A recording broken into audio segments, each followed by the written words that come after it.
Welcome to Permission to Kick Ass, the show that gives you a virtual seat at the bar for the real conversations that happen between entrepreneurs.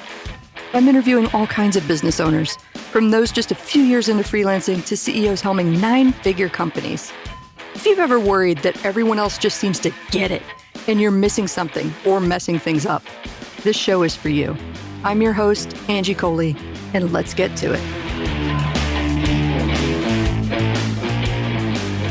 Hey, and welcome back to Permission to Kick Ass.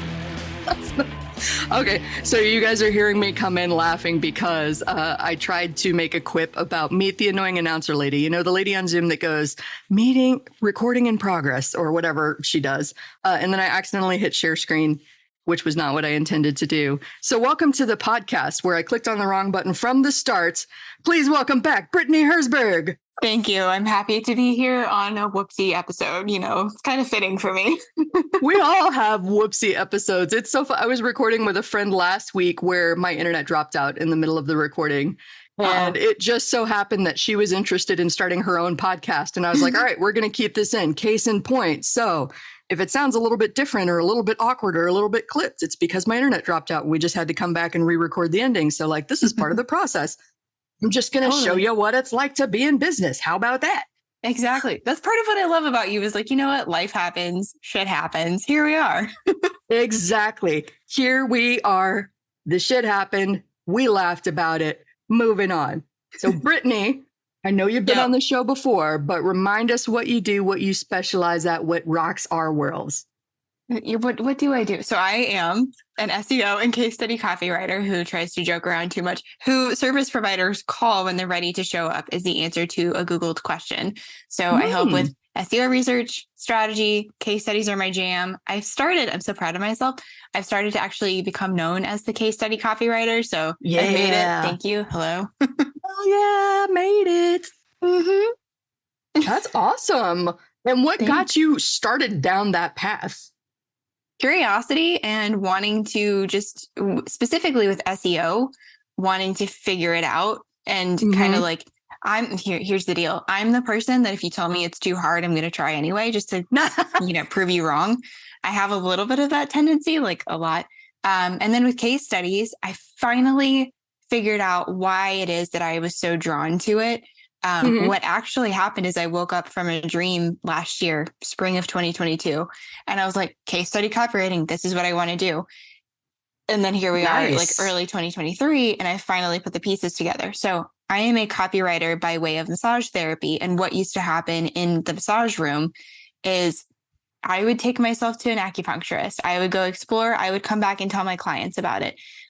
Client would be on the table having a problem. And I would be like, you know what? Someone else had something very similar. And this is what we did. And this is what worked. So I love sharing stories. And probably like my biggest guiding light is that I never want someone to feel like they're alone. And that stemmed from me not wanting to feel so alone. So, shocker. So love stories, love not feeling alone. Here we are. Same. I mean, well, I've said it several times on the show before, but the whole reason this show exists was because I thought, I'm over here screwing everything up and look at those perfect people over there that don't make mistakes, not the way that I do. Like, I'm never going to play on their level. Oh, we're all fucking it up and still going. Oh, that makes me feel so much better and so much more confident about this feels good. Let's do it. Yeah, totally. And funny sidebar too, I was helping somebody with a resume last week and we were kind of busting that same line of thought where she was like, I don't have the applicable experience to go out for this writing role that she was going for. And I was like, the first time that I went out for a writing role, I managed to pull, frankly, out of my butt, like connections between waiting tables, interning at major entertainment companies, and somehow tie it all together with the writing job that I was supposed to get. And I got it. I mean, I turned in like 300 applications to get that one interview that led to the one job. But like, and in that resume, I found it funny because I had something, I hated that like objective section. So I took it out and made it my own. I called it a style profile because I'm a writer, right? Here's my style profile. And one of the lines in there was like, if you tell me something is impossible, I will find 5 ways to do it, or something to that effect. So not even just to one. me when you said that, Like, tell me something's impossible. Let's go. Yeah, watch me. That is my favorite line, is watch me. And then also too, with like being a massage therapist, people walk in, they look at you, they're like appraising you as they're looking at you, which doesn't always feel wonderful being a woman, but I liked it because I'm like, all right, size me up. And little did they know, 5 minutes on the table, they were like, oh, I didn't expect you to be like, I know, I've heard this a time or two before. I do love that. I admit to taking a certain guilty pleasure sometimes in purposefully like indulging when I know that somebody is underestimating me. Yeah, it's fun. Let's watch how this goes. Warning for anybody that's listening in a technical sense. I know many engineers and folks who have worked on cars, and I do particularly delight in going to dealerships and watching how they treat me. Oh, it's fun. It's a blast. I love playing up the, I'm a brunette, but I love playing up the dumb blonde and just seeing what people do. It's great. Yep. Just be ethical, guys. Don't look at somebody and size them up as stupid because they might be tricking you. Just saying. Now that we've gone on about 5 tangents since we first started, I wanted to bring it back to SEO and how that, connects to massage, because I wrote down changing direction and taking your time, which I thought were really important, because so many, like, I know when I first started out, I just had this idea of I can't really get started until I know what I want to do. Yep. And for me, the quintessential over planner, that meant that I had to have a map from here to like 101 years old. Yeah. And I had to know every step of the way before I can take the first one. Yeah. What? That's not normal? Over planners of the world unite. I'm on the right podcast. Yes, for sure. But I love the fact that, like, and you see that same connection. Like, there's a connection between massage therapy and SEO and wanting to find the questions and what you're doing now with the case studies. Like, all of these skills transfer. You don't have to go down from the mountaintop and up the next mountain. You can find a little bridge across, but if you're creative, to connect your skills there. Yeah, it takes some thought. It takes some patience with yourself, but it's there. And as you're talking about this, it's reminding me of when I was in school. Specifically, there was 1 year of my high school career, whatever we want to call it, where I took, I kid you not, 6 classes. Yes, overachiever, a little bit bonkers. It's cool. Again, we're here. I'm there with you. 6 classes. And I was just telling my boyfriend about this recently. For whatever reason, my brain was like, we must connect these so we can pay attention in class. I was a straight A student. I love school. I love learning. But I was like, let's connect. Let me see if I can figure out what it was. World religions with like Calc 1, with like art history, with like the other 3. And I was like, I found a through line. Yes. And it made learning more fun. Through line. Brittany McBean has that drilled into my brain. Brittany McBean. Oh, I need to talk to her. I'm writing that down too. I can make the connection for you. Yes. Awesome. I totally lost my train of thought with that, but I know that we were talking about transitioning. Well, first of all, I wanted to jump in with SEO, search engine optimization, for those of you that are unfamiliar with the term or that you see it around. I remember when that was first kind of emerging as a practice, and the name of the game was like keyword stuffing. Yeah. And all I remember was like getting pissed off at it and deciding that SEO wasn't for me, just because of the side of the industry that I was exposed to with the keyword stuffing. Like, my motto was, search engine spiders don't buy, people with wallets do. Yes. So I don't care how many keywords you stuff in there. If I don't know what the hell you're doing, I'm not going to buy from you. I don't care if you're on page 1 or not. Like, this still has to be written for humans at the end of the day. I'm very glad that Google and the major tech companies have moved more toward rewarding people that write for people. Yes. But yeah. And then, so you made that transition from, we're just going to ramble our way to the point. It's going to be, we're going to get there. Episode. It's fine. We will find it. It's at the end of our 101-year-old plan. Oh, yeah. Yeah. It's all the way at the end. We're going to circle back around.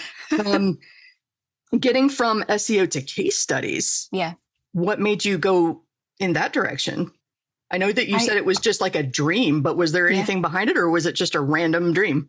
It was truly a random dream. I was in the process of trying to figure out what my thing was, because I wanted to have my thing. I put myself out there as a copywriter, and I wrote emails, I wrote captions, I wrote sales pages, I wrote web pages, and I loved everything that I wrote. I wrote flyers for people. I mean, name it. I tried it just to figure out what the thing was.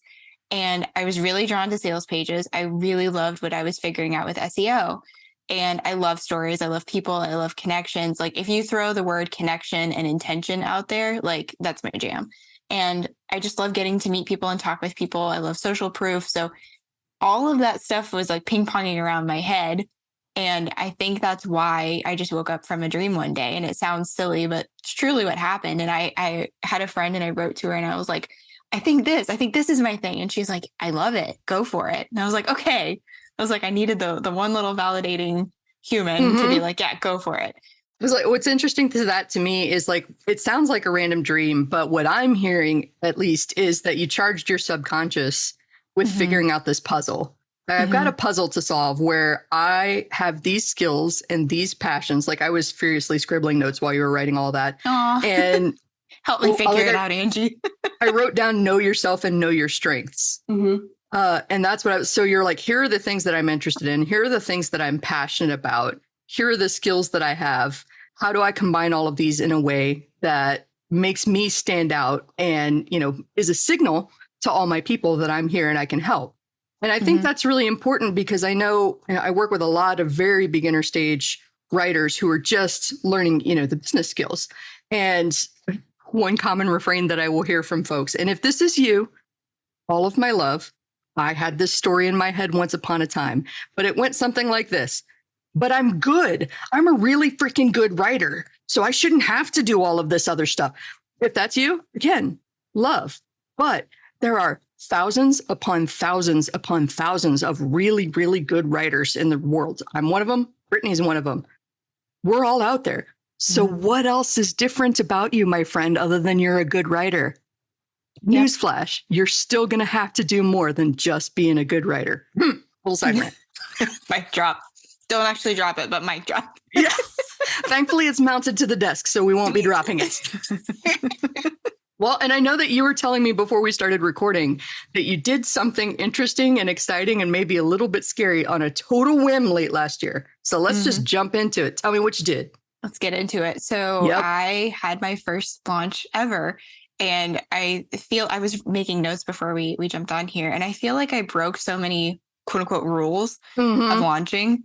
But I did what felt good to me and I got students and I proved the concept and it's something that I'm going to be launching again soon. And my intention is to actually take it evergreen and then do like periodic pushes for it. Yes. I'm so excited. But yeah, it all started as do many of my offers and packages and things by someone asking me like, hey, have you ever thought of showing other copywriters how you create these case studies? And I was like, no, but now I want to. So I put this thing together in 2 weeks.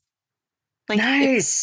Wild. Yeah. And I had nearly a 3-week launch period, which again, sounds kooky, but it worked for me. It was great. I got wonderful questions.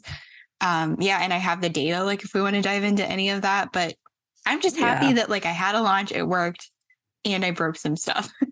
That's great. Well, and the interesting thing, I don't talk about it a whole lot, but I have mentioned from time to time that I ran the writing team for like a well-known marketing guru. He's like the Tony Robbins of marketing. He does the 1,000-person conferences. So we're going to name drop a little bit. His name is Jeff Walker, and he's arguably known as the founder of the modern launch, the way that we launch online. And for everybody that's ever followed Jeff Walker, and none of this is a judgment or anything like that, his process can be very involved. It can take a lot of steps, a lot of thought. And I think that's precisely what makes it work so well and why he's been around for 20 plus years. But all that to say, I'm just nodding my head when Brittany's talking about like all of it. I just threw this together and I broke all the rules. And I'm like, oh, I worked for the guy that wrote the rules. So I get that. You're like, yep, you broke that one and that one and that one. And that one. But I think that's the funny thing to me is how often we get this kind of message that there's a way to do things. There's a method, there's a system. And that if you don't follow this, you are jeopardizing everything. And I'm like, no, the funny thing is that Jeff made product launch formula up. He made it up. He created the rule. No. So can't Brittany create a rule? Can't Angie create a rule? Can't you, dear listener, create a rule that everybody suddenly decides is the law about case studies, about podcasting, about permission to kick it? The laws are here. The rules are made up and the points don't matter, to quote one of my favorite non-game shows. Whose line is it anyway? I love that show. I love that show too. God, laugh snorting the entire way. Improv is Always. great. Yes. And there were so many great points that you made in that. Like I wanted to circle back to the fact that you got questions from people, and that is what started you down this path. And that's something that I wanted to bring up for everybody listening. Pay attention to the questions you get. Resist the urge to dismiss them or come up with excuses as to why they don't apply. I did that the first time someone approached me about starting a podcast. And it was after I spoke on stage at one of Jeff's events that somebody was like, "You have a great voice. Have you ever thought about having a podcast?" And I was like, "What are you smoking? My voice is weird." But then it happened a couple more times. And none of these people had anything to gain from telling me this and asking me about a podcast. So I started to dismantle my own bias against, like, I have a weird voice. Why would anybody want to hear this? Because of questions that I got from people outside myself that showed me there might be something more there than I give myself credit for. So there's one thing. The other one was Parkinson's law, which is how I think you broke the rules of launching. Talk to me. So almost everybody that came to me for launching consultation after I left Jeff's team wanted to do the big behemoth, the big JV launch, the one that takes months to plan and, can make millions of dollars in a couple weeks. That's great if you've got all the resources in place to handle that, but that is not applicable for probably 90 to 95% of people in business out there. You can do something much simpler and get really, really great results. But if you give yourself 2 weeks to get something launched and out the door, that's what I mean by Parkinson's law. The time that you give the task is the time that it will take to do the task. So if you've decided I'll get it out in 2 months, man, suddenly all of those tasks expands to get it out in 2 months. You got to get this sucker out next week, or by the end of the day, you will find a way. It'll be much simpler and much more rushed, but you will find a way. So give yourself less time, guys. That's my favorite hack. Yeah. Well, and as a chronic procrastinator who's working on that, and as a recovering perfectionist, when my friend asked me this question, I didn't even look at the calendar. I was like, you know what? I have the time. This sounds great. Let me go for it. So I did. And I knew this was something. As soon as she asked me the question, I was like, this is something that I can put my flag in. I can be this person. I can have this thing. It'll be a repeatable process, a repeatable package. It's something that I'll have. So yes, I'll be putting in a lot of work right here, but it's going to benefit me for the long run. Yes, it's absolutely worth it. So just put it out there too, because most of the time we have our suppositions and we have our informed, best educated guess as to how things will go based on our experience, but you still never know how things are going to go until you put it out there, until you, and this is how the best new ideas get surfaced. The ones that everybody tends to follow is that somebody goes, well, I mean, I know that you're supposed to launch this way. This is the way to do launch. This is the system. These are the rules. But what if I did it this way? And that was the interesting thing that I always admired. Like, Jeff is one of the most strategic people I know. Hi, Jeff, if you're listening. And I always thought it was smart that this kind of ties into the idea that I have that there's not really competition. There are collaborative partners, but like, I don't really see anybody as competing with me because nobody else can deliver what Angie can deliver the way that Angie can deliver it. You could do something similar. You could get pretty damn close, but you can't be me. You just can't. No. I can't be Jeff. That's what people are buying at the end of the day. It's you. Yeah, it's me. It's the other people. It's like the person listening, coming up with the thing. Like, they're buying you. They want to work with you. You are special and unique, and the world needs what you have to offer. Period. End of sentence. End of sentence. Yes. There's another mic drop. We're just gonna have mic drop moments. Mics. We just need like paper mics that we can drop. Yes, I know. Throw them all away. But the funny thing that I found about that was that is, and I'm going to try not to give away too many secrets of his business because I don't think that's fair. But if you've ever been through his program, you've seen that he teaches a bunch of different launches. How do you think he came up with those launches? It wasn't always him. It was people that went, what if you did it this way? Or I tried it this way and here's what happened. And now he's got different ideas that he can test. But he had to put out his idea first.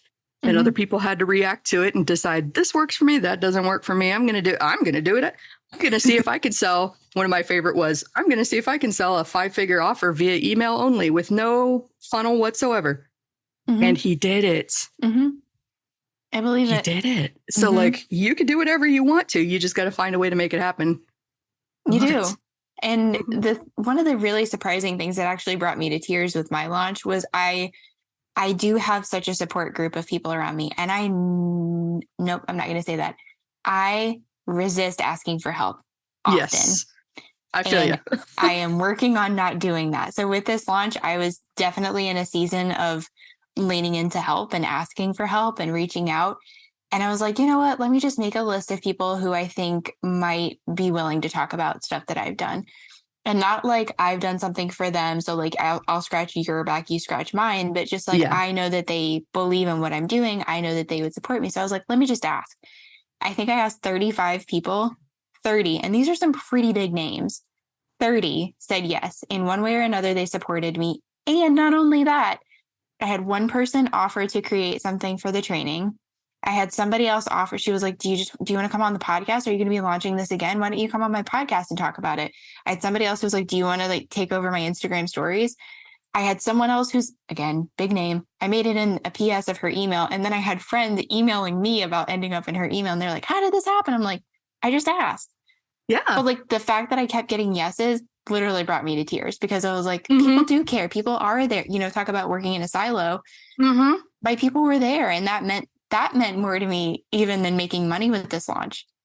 Oh, yeah. I'm so glad that you took that step, too, because I think that's one that we all tend to talk ourselves out of. Or maybe I'm just projecting here, but I'm from the deep South and I'm a woman. And there's kind of this cultural pressure to like, I'm going to figure it out my damn self. I don't need any help. And as if asking for help somehow makes you weak.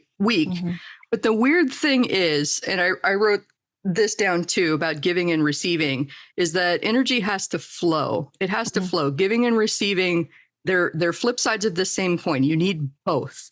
So if you are the person who freely, joyously, blissfully gives and supports and lifts up to others, and you are unwilling to receive help from others, you're stopping the flow. Fucking stop it. Yep. And by stop it, I mean stop blocking the flow. But like get out there and ask for help. You might find that it helps you on multiple levels, not only by getting your offer out there, getting support, but reminding you that it's easy to get locked in our heads, stuck in between our own ears, and feel really, really alone when we are tasked with creating the work inside our heads, right? Yeah. So getting out there and reaching out for help and having so many people gleefully go like, yes, do this. You want to do this? Do you want to do this? Here's an option. I'm going to offer you this. I'm going to help you with that. Wow. Talk about like a great mood boost, a great ego boost. And not only that, it helps you get it out there in a big way. Yeah. Oh, yeah. Right. I was like, saying thank you to those people, like, it's just not enough. It's just not enough. But I'm also very proud of me for asking for help and doing something that feels so foreign to me. That deserves a lot of celebration. Just asking for help. I feel like, yes, she's patting herself on the back and you don't get to see it, but I'm celebrating. There is nothing wrong with asking for help because the worst that somebody could say is no. Let me go ahead and clarify that for you. The worst they can say is no. If they flip out and they go beyond no and they decide to rain scorched earth and do dramatic things, hint, they never do. But just in case they did, that's all about them and what they're going through. And they're the ones that look like an unhinged lunatic for having an outsized overreaction to a simple, I'm sorry, I can't help with that. Good luck. Yeah. I'm over here rooting for you. Right. But like most of the successful people I know in business, they just don't waste time and energy going around trying to, like the Karens of the world. Yeah, no. Are you actually successful though? Like you're spending so much time and effort just trying to piss people off and make people upset that I have a hard time believing that you've achieved much in this lifetime. Anything. Just saying. Yeah. Just saying. Yeah. We would like to see your resume with your, what was it? Your style, something. Yeah. Style tips. Your style profile. Style profile. There we go. With the angular haircut and the really chunky highlight. Not to mention the big black SUV. Oh, yeah. This is Tangent City. Yeah. I love it. I'm here for it. So, yeah, I mean, that part was very humbling to have that happen. And I'm very grateful. And I'm just like, I'm so glad that I did it because I also have like students going through the program and I'm getting feedback. And we were even talking about like the whole program got kicked off by a question. I sold all my spots the first week, even though the cart was open for 3 weeks. The middle week and the last week, I got really good questions from people who were continuing to think about the offer. And many of them were like, and we'll see what happens. Like, no one's ever like held to this, but many of them were asking questions and they would say, okay, I'm in, but probably next round. Like this round isn't going to work and that's fine. And even if they don't buy, totally fine. They asked some really great questions. That's fantastic. And I think, you know, there is kind of an ickiness in sales and stuff and why most people like shiver when you talk about making sales. We're not talking about sales in the slimy used car salesman, you know, pressure, forcing people to do something they don't want to do context. Part of sales is recognizing that no is a valid answer. And if somebody's not ready, no amount of me convincing them and forcing them is actually going to benefit either of us, right? Because that is turning, I said it in another episode, but I really love it. Like that's flipping the mission. I'm going from being mission centric and about helping people to being me centric, and I want them to close because I want money. And anytime that flip gets switched toward me versus the mission, all the vibes get wonky in the worst possible way, and it sucks. So like refocus on the mission, and maybe the mission is that they're not ready right now, but they legit want in next time. That's great. Yeah, and I found another tangent for us to take. Yes, let's do it. So there recently and previously, when I've shown even like a tiny bit of interest in a program and I've had, maybe I'm interested in the program, but that's not what I want to invest in right now. And I've shared that with people. What I totally don't like is the person going, oh, but like, don't close yourself off to this option yet. Or like, maybe come to this thing and do this thing. And I'm like, no, like I said not right now. So it just feels like, my biggest thing is I want people to feel seen and heard. I want to feel seen and heard. That is a very not I feel seen and heard situation. And it totally taints like possible future things because you're like, but remember that time? Yeah, it's like I'm fond of saying, I can't even remember where I heard it, but desperation is a stinky cologne. And when you're coming at it from that, like, I need to make the sale. They can smell it on you, friends, like a shark smells blood in the water. It is not pleasant. It is not the, you know, Pepe Le Pew floating on the air after something that smells really good type thing that we want. How you get, you know, people floating on the air after you because they smell something great versus desperation is by not really needing any one thing, any one sale, any one client, any one project. And you do that through a combination of things. One, you know, like faith in yourself and your support network as you tapped into. And two, also being financially prepared to the extent that you're able, right? We all come from different backgrounds and different savings contexts. I haven't always been great with my finances too, but I found you're much more willing to take a surprising amount of risks in your business if you aren't risking your rent every time you try something new. So like having money in savings is critical. Call it the FU fund. Stands for exactly what you think it does. Live it, love it. I love it. Always pay money into that fund because that gives you the freedom to walk away from anything that's not serving you. So, yeah. And I'll even say this, if you're able to, what worked for me with massage, with copywriting was always like, okay, I can get you in a couple of weeks. It was always like, I'm going to say this, it's going to sound sleazy, but it's not how I mean it, but kind of like acting like you don't need the person because you're going to have better results by acting that way than you are if you're going to act desperate. If you act like everything's cool and everything's fine and you truly are approaching it like you want that person to make the best decision for themselves, that is felt for years after. So is the desperation thing. I think that's the situation in which fake it till you make it truly applies. Yes. And it really bothers me when folks take fake it till you make it to extremes, as in like being flat out deceptive. I have not lied to clients, even when I was very at the beginning. Like I said, I put in a resume. I waited tables. Here's how that connects to your writing job that you want to hire me for. I didn't give it a different title and pretend it was something other than waiting tables. I just showed them how what I actually did connected to what they wanted me to do. And so there is a way to be genuine and not misleading at all and not have to fake these things. I think the thing that you have to fake is exactly like Brittany said. Sometimes it's the confidence and pretending that you're a lot more confident that you are, that you don't need this as much as you do, because that's where eventually you wake up and realize, oh yeah, I don't need this. This is fine. This is great.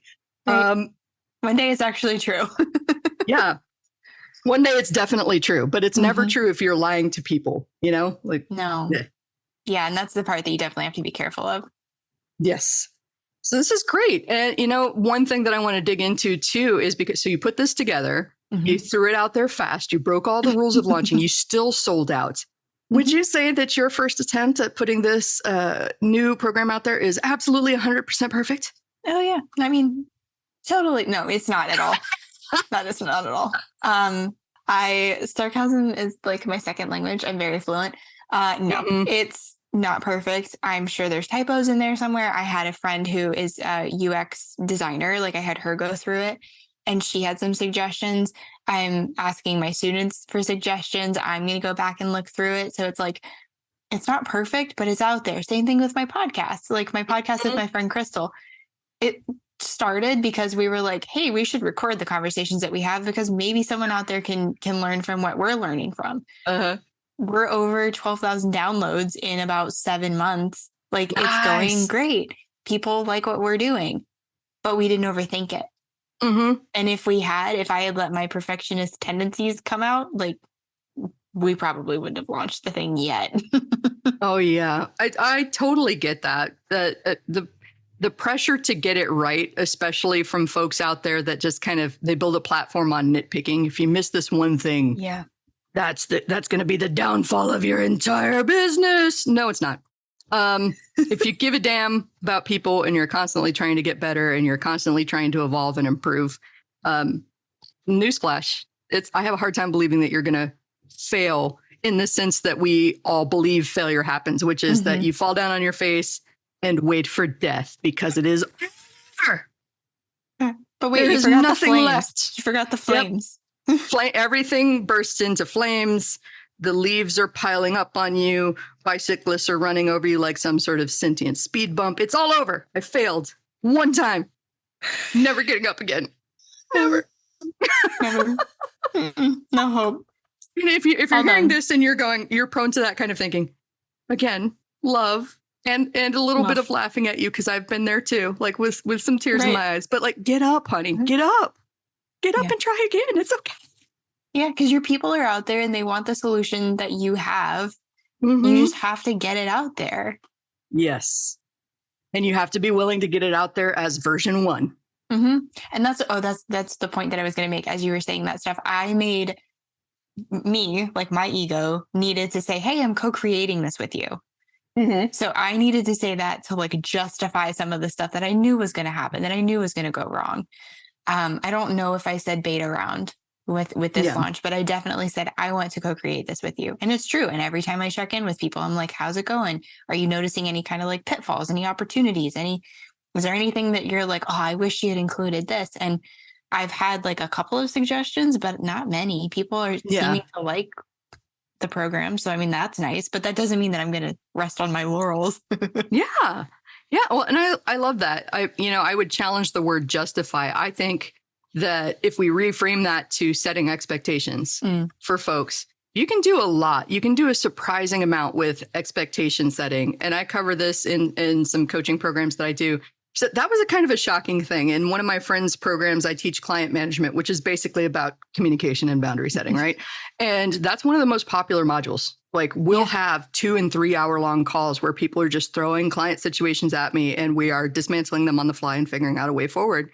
And there's this strategy that I like to use, which is also going to be another ridiculous visual analogy, but here we go. I love it. It's called the elephant in the room strategy. You see it. I see it. Both of us pretending that it's not there makes you think that either I'm crazy or like I'm stupid or like you start to doubt yourself. So if there's a chance that somebody might see something that causes pause or gives them doubt, you just call attention to it and say, hey, that thing over there, I see it. And we got a plan to address that. I just want to let you know, I know it's there. Here's how we're going to tackle that moving on. Right. Often that is enough to get people back on board with you. You don't need a great big elaborate plan. You don't have to gloss over it. You don't have to like put a weird fake wall over it and pretend like it doesn't exist at all. Just address it, tell them what your plan is, and move on. So like you tell them, that's to tie it back to what you were saying about expectations. You tell them, I'm co-creating this with you. That's expectation setting in a nutshell right there.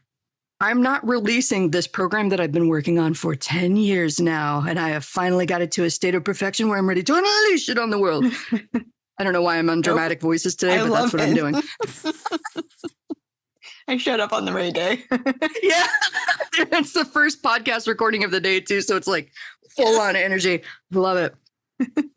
Well, you unleashed it on the world, but you unleashed it, from your position of readiness. And this is like, it's more important to me to get this out there to people and start helping them right now than it is to like create the legacy piece on the first go round.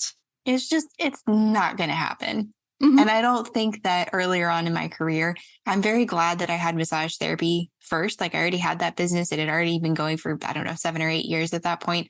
And then I jumped into copywriting. So I knew a lot of these things. I knew the client expectation setting. I knew how to run a business. I had a good foundation. I'm very grateful. And I don't know if I would have approached things differently if I didn't have that business experience. I'll never know, and that's fine. But like I knew it wasn't going to be perfect. So it's like, okay, we know this isn't going to happen. What do? We let them know. We name the elephant. We just like say hi, ready, wave, keep on walking. Yeah. Like it's fine. And they're happy. They're getting, I thought that I put together a Google Doc that was like pretty respectable. I was like, okay, like I could probably make this cuter. Everyone that's gone in there, oh my gosh, it's so organized. It's beautiful. I'm like, sweet. Right. Half the time that we convince ourselves that we need like 20 extra steps where what we've already done blows people out of the water in the best possible way. And we just don't give ourselves credit for that because we can't, because we're stuck in our own heads and we don't have perspective until we put it out there and let other people interact with it. Are you sensing a theme to this episode, folks? Like, I think we found it. Put it out there. See how it goes. Give yourself what feels like an impossible deadline. Show yourself what you're capable of. I mean, I imagine that you felt like freaking Wonder Woman when you got it launched in that amount of time and it sold out in the first week. Oh, yeah. I did. And like, I was really hesitant to ever create something that I needed to launch. I'm in this world. I see other people doing like launch copy. I see the things and I feel like all I hear are scary stories. Yeah. So I was like, nope, I'm good. I'm never launching. I don't need that. Like I'm good with the client work. Thank you. I'll figure out a way to scale it that way. But when I did this launch and I kept telling my business coach, Meg, I kept telling her, I'm like, I'm really having fun. I'm really feeling energized. And I'm an introvert. I was like, I'm going live. I'm doing the reels. I'm doing the stories. I'm loving it. She's like, yeah. She's like, you're showing up and it's something that you believe in and it's great. I didn't feel drained. I didn't have horror stories. And I feel like a lot of that, depending on how woo you want to get, I feel like a lot of that had to do with the energy that I brought into it. And I've heard my friend Brenna talk about this even with pre-launch, which my pre-launch was like 5-ish days, if we're being generous, pre-launch. But it was wonderful. And I just I had such a blast. And so when people talk about having this crazy, awful, terrible, bad time launching, I'm like, I don't know what you did, but I had fun. Most of the time, I think it's because they haven't done the deep work, like the thinking behind, the big 4 questions, as I call it in marketing, like why you, why me, why this, why now? Basically is what all marketing arguments boil down to. Like, why are you the person to teach this? Why do I need this? Why is this the program that's going to help me address that? Why I need this? And why is now the time that I need to act? And if you answer those questions, and granted, that's like a big oversimplification of a lot of marketing arguments, but basically, if you answer those 4 questions well, you're going to have people that buy into what you're doing. So they haven't really done the deep thinking on that, and they're attached to the outcomes, like in a way that is. And here's what happens when you attach to the outcomes, like we talked about before: no one client, no one project, no one sale. You don't need any one thing. When you do attach to that and you decide you need it, then you start making decisions that are fear-based, which means that we have now taken logic and rationality out of the window. We're just throwing shit at the wall to see what sticks and hoping that it is going to result in that thing that's going to alleviate our fear. Whereas, to become a competent and confident business owner, you've got to be able to put something out there, like at some point, stop iterating. This is the thing. Yeah. It's going to go. We're going to take a break from creating for a while. We're going to put it out there, see how it goes, and we can recreate later. After a brain break. See how it goes, and then be able to step back and objectively observe. I like this. This was a win. That I think I would do differently next time. That I'm never going to do again because that was not pleasant at all. But like, you do things the way that you decided to do them. Sometimes you have to react, sometimes you don't. But, you come up with a plan and you stick to the plan. And then afterwards, when you've got a breather, you can look back at all of the steps that you took and go, that was good. That was good. That was good. Nope. That was good. That was good. Yeah, exactly. No, I'm so glad that I did it. And there was another thing that I wanted to highlight as well, which was I sold my first spot. And Meg was like, well, how are you going to celebrate? I was like, what? Yes. How am I going to what? That's the thing. So I'm really glad that I had, again, like I just had the right people around me for this experience. And I was in such a season of like really like healing and challenging myself. Mm-hmm. So as soon as she said that, I was like, I don't know. Let me go like write down some ideas. So I ended up getting this like big vat of loose leaf tea that I have recently fallen in love with. And it's amazing. And now I look at it, and every time I look at it and every time I go have tea, I'm like, yeah, like my case study training brought this. Yes. I love that. This is me giving a virtual like double high five to Meg too, because we don't celebrate ourselves enough. No. Or we set this like ridiculous bar for ourselves that I can celebrate once I have hit like level 50,000. Boss level is the only time that I can actually celebrate, when I have conquered everything that there is to conquer. But no, you can actually celebrate. And this is like my life coach taught me gratitudes and acknowledgements, more importantly. So gratitudes, I think we all know, I'm grateful that I'm in a house with air conditioning when it's 80 degrees in the South, but it's snowing in San Francisco. I'm grateful for my knees paining me because I can feel them and I can get up and walk. Like, I'm grateful. But acknowledgements are, well, I meant to go to the gym this morning and I did get up and get my gym clothes on and like walk around the block, but I didn't make it all the way to the gym. I acknowledge myself for getting out there and moving my body, even if I didn't hit my goal. So it's not quite the same thing as the celebration that I love that she basically told you without telling you, don't wait until you sell it out. Don't set that expectation that if you don't sell out that you somehow failed. Right. The first sale is a win. The first sale is a sign. You're onto something. Yeah. Hell yeah, let's celebrate. And then let's use that celebration energy to keep putting it out there and see what happens. Yes. Yeah. No, it was wonderful. And that's exactly what she said. She's like, whatever energy you have right now, just like keep that going. Because that's like, if you get more sales, great. If you don't, that's fine. And that was very much also like, not even taking her influence into consideration. That was how I was approaching it. Yes. So it was wonderful to be surrounded by other people who had the same mindset and were in support of my mindset with that. So it was just great. Like, I can't say enough good things about it. So if you have an idea, go do the thing. Go do the thing. And one sale is a sign, guys. Like, it may be disappointing, and it's okay for it to be disappointing, especially if you had hoped for more and you tried your best to get more. It's okay. Disappointment is okay. Feel the feeling. Don't fight it. I'm fond of telling people, when you fight it, it's kind of like picture yourself on the beach trying to hold back a wave with your arms. It's not going to happen.